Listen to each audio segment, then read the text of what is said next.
नमस्कार, मी साधना राजवाडकर. हिंदुस्तान पोस्टच्या हेल्थ कट्टा या मालिकेत पुन्हा एकदा तुमचं सगळ्यांचं स्वागत. या आधीच्या भागामध्ये आपण सीओपीडी आणि फुफ्फुसांचं फायब्रोसिस या आजाराविषयीची माहिती जाणून घेतली होती. आता आजच्या भागामध्ये आपण यकृताचे जे विकार आहेत त्याविषयीची माहिती जाणून घेणार आहोत आणि ही माहिती सांगण्यासाठी पुन्हा एकदा आपल्यासोबत उपस्थित आहेत डॉक्टर व्यंकटेश जोशी.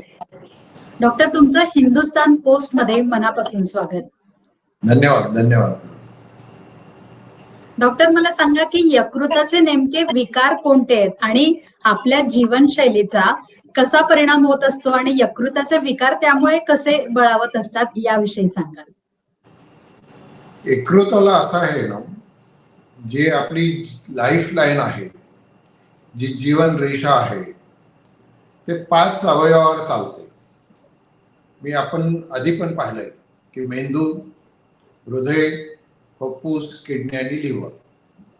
आणि लिव्हरच्या बाबतीत तरी यकृताच्या बाबतीत one cannot live without liver, that is liver. जे लिव्हर शिवाय आपण जगूच शकत नाही, अशी लिव्हरची त्याचं महत्व आहे.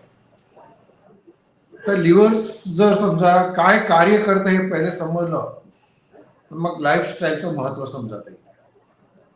लिव्हर हे आपलं राईट फ्रॉम पचनापासून जे आपण जे जेवण करतो त्याच्यामधून जे बाईल येतात, पित्त येतं, त्यामुळे त्याचं जे पचन होतं ते करतं. दुसरं म्हणजे आपली जी एनर्जी आहे, जे ग्लुकोजच्या स्वरूपात असते, ती ऊर्जा निर्मितीसाठी मग कार्य करतं.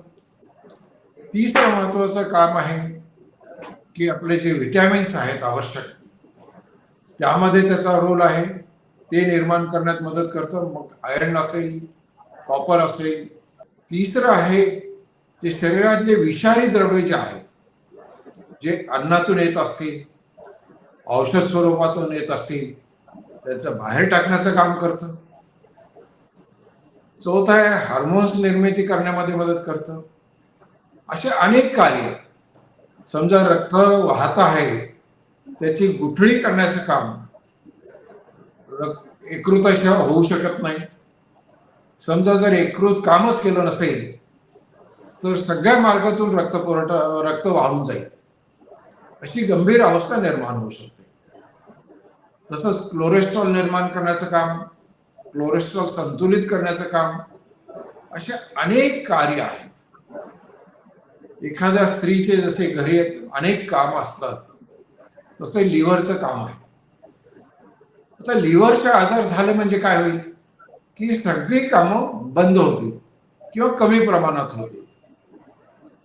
त्याला ऊर्जा मिळणार नाही, एनर्जी मिळणार नाही, त्याचं पचन होणार नाही, त्याला रक्त निर्मिती होणार नाही, रक्त कोणत्याही मार्गाने वाहून जाईल, रक्ताची गुठळी गोळ्याचं काम, रक्तस्तंभन करण्याचं काम होणार नाही. असे अनेक कार्य त्या यकृतामुळे होतात. तर हे कार्य चांगले होण्यासाठी लिव्हरची आवश्यकता आहे.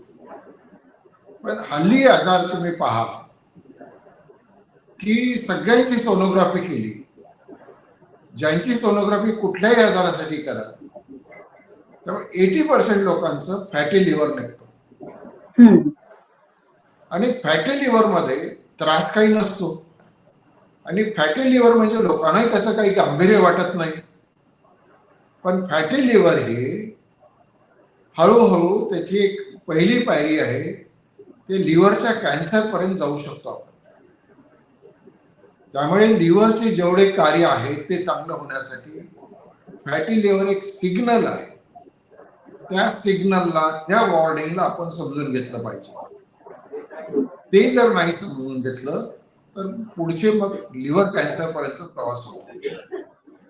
म्हणजे कसं की फॅटी लिव्हर होणार, काही दिवसांना त्याच्यावर सूज येणार लिव्हरवर, त्याच्यानंतर सिरोसिस होणार, कॅन्सर होणार लिव्हरचा, असा तो प्रवास होऊ शकतो.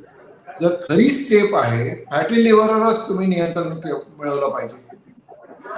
फॅटी लिव्हर म्हणजे काय थोडक्यात, जे फॅट सेल असतात, जे चरबी आहे, त्या लिव्हरच्या सेलमध्ये जाऊन बसते लिव्हरमध्ये.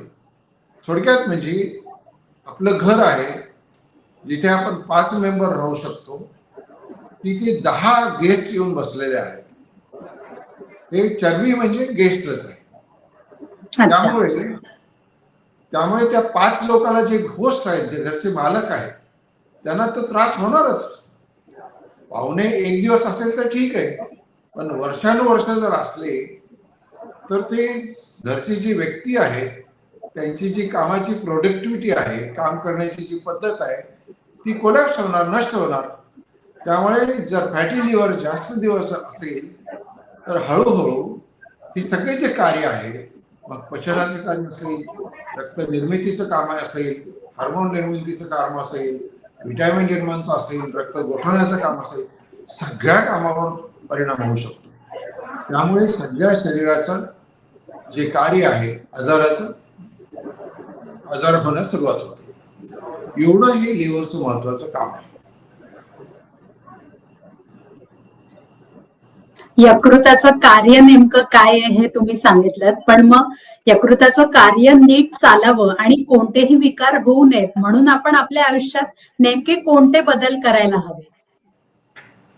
बदल करायला एक पॉझिटिव्ह साईडने बदल केले पाहिजे, की पॉझिटिव्ह म्हणजे मी आता सांगितल्याप्रमाणे जी एक्स्ट्रा चरबी आहे, ती चरबी तयार झाल्यानंतर आपल्या पहिल्यांदा पोटात जमा होते, त्याला व्हिसरल फॅट म्हणतात, आणि ते लिव्हरमध्ये जमा होते, म्हणजे फॅटी लिव्हरची निर्मिती होते.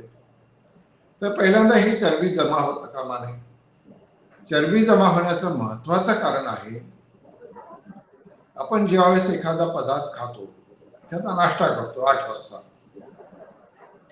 8 नंतर नाश्ता केल्यानंतर तर 9ला, परत 10ला, 11ला परत काही थोडं जरी खाल्लं, त्याच्याने इन्सुलिन तयार होतं. इन्सुलिनचा स्वभाव आहे काहीतरी निर्मिती करणं, मग ते फॅट निर्माण करतं. त्यामुळे हे 2 आहारातली जी विंडो पिरियड आहे, 8ला नाश्ता केल्यानंतर 12 वाजेपर्यंत आपल्याला काही खायचं नाही. मग त्यामध्ये पाणी चालेल, ग्रीन टी चालेल, असे जे लिक्विड पदार्थ आहेत ते जर घेतले तर कदाचित हे चरबी नाही बनत, फॅट नाही बनत. मग ते फॅट न बनल्यामुळे त्या फॅटी लिव्हर होण्याची कमी संभावना असते, आणि फॅटी लिव्हर नाही झालं की लिव्हरचे पुढचे आजार होतच नाही. त्यामुळे लिव्हरचे जेवढे काही शरीरामध्ये कार्य आहेत ते व्यवस्थित चालतात. त्यामुळे बरेच पेशंट आमच्याकडे असतात, मी तर एकच चपाती खाते किंवा एक चपाती खातो, पण एक तासाला एक नट जरी खाल्लं, एक शेंगदाणा जरी खाल्लं, एक चॉकलेट जरी खाल्लं, तरी त्याच्यामुळे इन्सुलिन तयार होतं. कारण ते शरीराचा धर्म आहे, मध्ये पोटात काही गेलं की इन्सुलिन स्पाइक होणारच. इन्सुलिन तयार झालं की त्याची परिणती फॅटमध्येच होणार.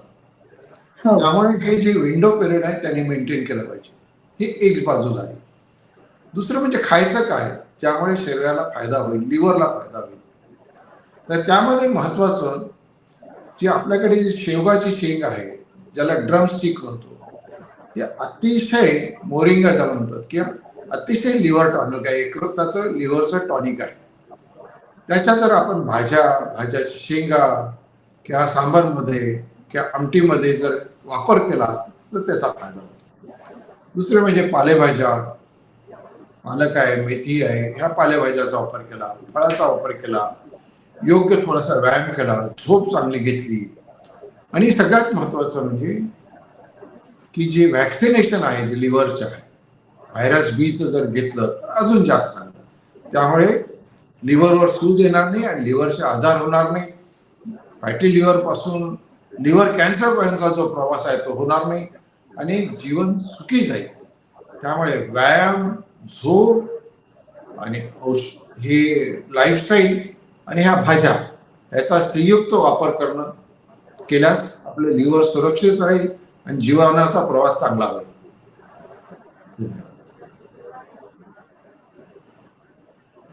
नक्कीच डॉक्टर, तुम्ही जी सगळी माहिती सांगितलीत की यकृताचं कार्य कसं चालतं आणि ते कार्य सुरळीत चालावं म्हणून आपण नेमकं काय करायला हवं, याविषयी तुम्ही खूप छान मार्गदर्शन केलं.